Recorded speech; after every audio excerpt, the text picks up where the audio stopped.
En espérant que vous portez à merveille, je vous ai trouvé une excellente recette de krabbelloos avec toute la problématique et toutes les solutions. Restez tout au long de la vidéo, je vous explique étape par étape. Résultat moelleux et fondant.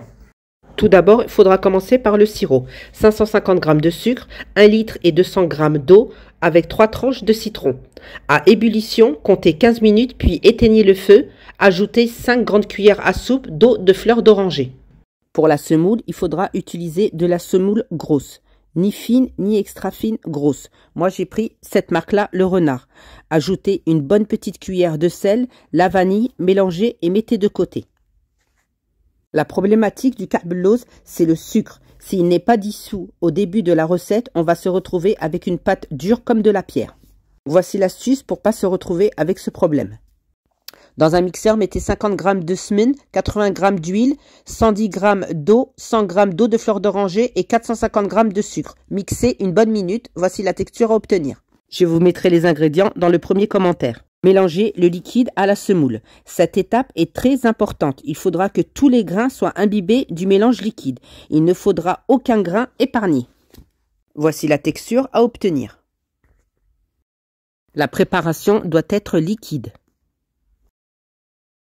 J'ai huilé un plat 30 par 40, mais il est préférable de mettre du semen, le beurre végétal, que de l'huile. Déposez la préparation, étalez à l'aide de la spatule de partout et uniformément. Et ensuite, passez le coupe-pâte pour lisser la surface. J'ai déposé des amandes crues, 4 sur la largeur et 5 sur la longueur. Il n'y aura pas besoin de prédécouper, de faire des marquages de coupe. N'ayez crainte, vous allez être bluffé du résultat. Avant de passer à la cuisson, il faudra laisser reposer 1 heure. N'oubliez pas de beurrer avant la cuisson de semen ou de beurre le dessus du krabbelloos. Moi, j'ai oublié de le faire. Voici la texture que vous devez obtenir. Enfournez le plat à 200 degrés entre 45 minutes et 1 heure. Il faudra mettre le plat au bas du four. Le krabbelloos, aussi appelé chamia, lorsque l'on traduit, veut dire cœur d'amande. C'est une pâtisserie algérienne très largement consommée durant le mois sacré du Ramadan et farcie aux amandes. Aujourd'hui, je n'ai pas mis des amandes car de peur de la rater. Je vous ferai une prochaine vidéo farcie aux amandes. À la sortie du four, arrosez de sirop. Remettez le plat dans le four et attention, le four doit être éteint durant 5 minutes.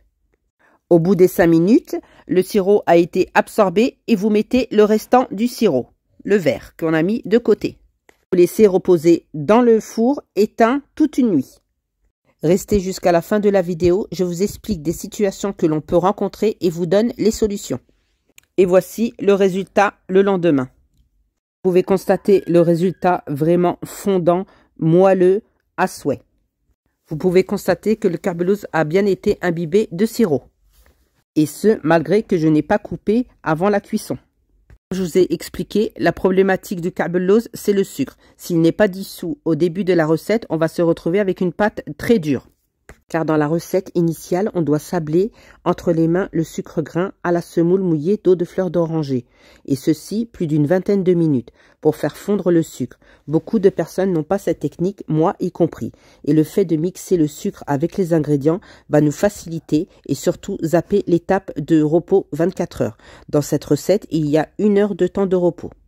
Si vous trouvez que votre krabbelloos n'est pas correctement imbibé, il se peut, car votre sirop a été trop longtemps sur le feu. N'ayez crainte, vous refaites le même sirop et vous le versez sur le krabbelloos. Attention, pas toute la préparation, juste 2 verres environ, et laissez absorber. Dans ce cas, le krabbelloos est froid et le sirop est chaud.